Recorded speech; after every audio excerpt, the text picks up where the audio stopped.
Salut à toi, j'espère que tu vas bien. Donc, je suis ravi de te retrouver dans cette nouvelle vidéo où on va voir ensemble la phase après démolition. Pourquoi c'est intéressant de faire une réunion de chantier avec tous les corps de métier. Tout simplement parce qu'en fait, une fois que tout est démoli, il n'y a plus rien qui est caché par les cloisons. Donc, normalement, chaque problème doit être visible. Donc après, il n'y aura pas de recours de la part de l'artisan si il vous dit bah ouais, mais il y avait ça, je ne l'avais pas vu, etc. À la phase de démolition, vous devez pouvoir constater tous les problèmes qu'il peut y avoir sur votre chantier qui étaient invisibles en fait quand il y avait toutes les cloisons. Donc là, il y en a quelques-uns sur cet immeuble qu'on est en train de restaurer. Et je vais faire un petit peu le tour avec vous de ce qui, moi, me pose problème et ce qui va falloir corriger et qui n'était pas forcément prévu au début. Donc voilà, on va faire un petit peu le tour. Donc le premier point, je vois qu'il y a une flaque d'eau.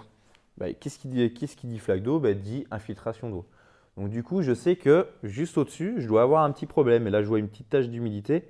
Donc du coup, le problème doit venir de là. Il a flotté la nuit dernière. Donc du coup, je pense qu'il y a un petit problème par là. Sachant qu'on doit mettre des Velux, il faudra en profiter pour jeter un petit coup d'œil au niveau de la tuile. C'est peut-être simplement une tuile qui est déplacée. C'est peut-être pas grand-chose. Sachant que la toiture, elle est quand même hyper saine. Donc du coup, ça ne doit pas être d'il y a très longtemps. Et ça n'a pas dû causer beaucoup de dégâts. Sachant qu'ici, on est sur un sol PVC. Donc du coup, l'eau n'a pas pu s'infiltrer au niveau du plancher en dessous. Donc ça, c'est le premier petit point. Deuxième petit point, on commence à faire le tour. Je vois un deuxième point moi, qui me dérange. C'est ici. En fait, je ne sais pas si vous voyez bien, mais la panne qui supporte en fait tout le poinçon de la charpente.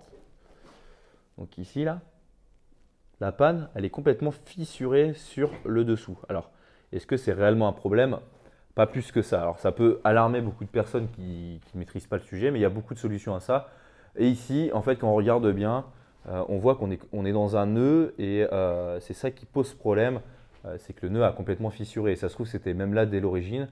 Mais par sécurité, sachant qu'on ne sait pas de quand ça date, on va devoir renforcer ça. Alors, il y a différentes solutions. Soit vous moisez la panne, c'est-à-dire que vous mettez deux pannes de chaque côté et vous les boulonnez ensemble. Donc, ce qui fait que vous aurez une panne de ce côté-là, une panne de ce côté-là, et vous mettez des gros boulons pour les tirer ensemble.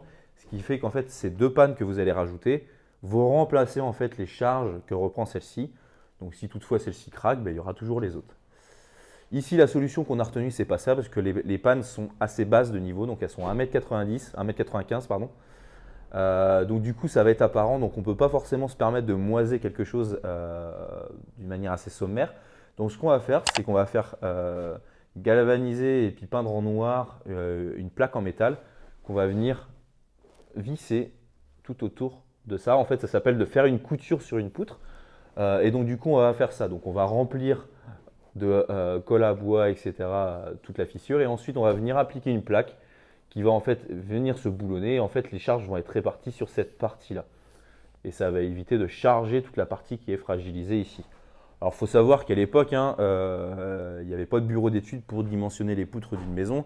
Donc, généralement, elles sont énormes, elles sont complètement surdimensionnées. Donc, c'est pour ça qu'il ne faut pas forcément vous alarmer, surtout quand il y a une toiture qui est hyper saine, une charpente qui est hyper saine sur un bâtiment. Il ne faut vraiment pas vous alarmer par rapport à ça. Il y a d'autres petits points qui me dérangent, notamment la hauteur des pannes. Donc on va devoir faire que des encastrements dans le placo. Donc du coup, qui dit encastrement de panne dit tout de suite un petit peu plus cher, un peu plus de temps, donc un peu de plus-value. Ici, j'aurais bien aimé supprimer cette poutre qui était encoffrée pareil dans le placo. Elle n'était pas censée se trouver là. Je ne sais pas forcément si elle tient quelque chose. Donc pour ça, je vais demander quand même à un bureau d'études. Elle n'a pas l'air de retenir. En tout cas, elle ne prend aucune charge dessus. Mais est-ce qu'elle n'est pas là en fait pour tenir l'écartement des murs?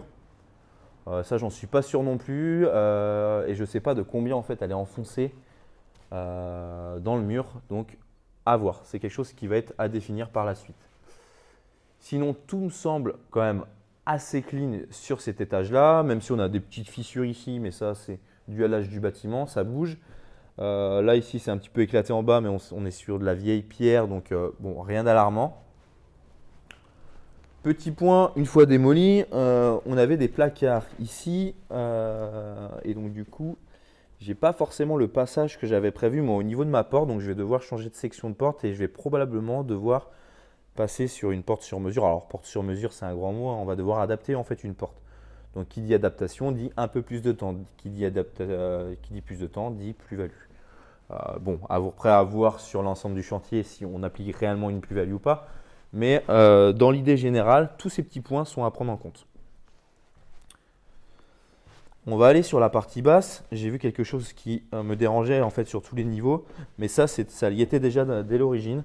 En fait, on peut voir, enfin vous ne voyez pas, mais le plancher il est un petit peu biscornu et il est penché un petit peu vers la partie centrale. À chaque fois, en fait, chaque escalier penche comme ça. Alors, pour reprendre ça, ça va être compliqué, mais on peut le voir en fait, c'est dû à des endroits qui ont craqué. Vous le voyez là? En fait, il y a des endroits qui ont été affaissés. Et ces endroits affaissés peuvent poser quelques problèmes par la suite. Donc, à voir comment on va traiter le problème. Mais ici, vous voyez, ça a complètement craqué là. Donc en fait, on le voit, c'est coupé net ici, c'est qu'il y avait un assemblage de plusieurs morceaux de bois. On peut voir par exemple qu'il y a un autre assemblage ici. Donc ça, c'était dans ce sens-là, mais ça a quand même craqué sur la largeur. Donc ça sera à prendre en compte. Après, bon, là, je vois quelques petites taches noires, mais ça, c'est dû aux radiateurs fonds qui ont été déposés. Vu qu'ils n'ont pas été vidangés depuis des années et des années, ça fait un petit peu de la boue. Et du coup, quand on les a démontés, ça a coulé un petit peu par terre, mais rien de bien méchant. Là, ici également, on a eu un affaissement de sol. Je ne sais pas si vous voyez, mais là, ici, on a une bosse. On descend d'au moins 5 cm et on remonte de 5 cm là-bas au niveau de la fissure. Ça c'est dû, en fait, on est sur un plancher bois avec des ourdis et briques de l'époque. Directement, on a le carrelage qui est fixé sur une chape maigre. Donc du coup, avec le temps, les poutres un petit peu pourries ont pu s'affaisser sur la durée. Donc voilà, après rien ne me dérange en fait sur ce niveau-là. Très classique, les plafonds. À l'époque, c'était beaucoup de petites lames bois. Alors là, ici, bon, on a de la chance, c'était du plâtre. Mais à l'époque, généralement, c'était un mélange de chaux. Vous aurez beaucoup ça dans les immeubles. C'était un mélange de chaux, etc. Donc, ça peut vous surprendre, mais rien d'alarmant, sachant que nous, on refait tout ici. Ça ne va pas nous déranger le moins du monde. Donc voilà pour les petits points particuliers. Donc j'espère que ça va vous aider pour vos prochaines visites. Et puis je vous retrouve pour une prochaine vidéo. Voilà.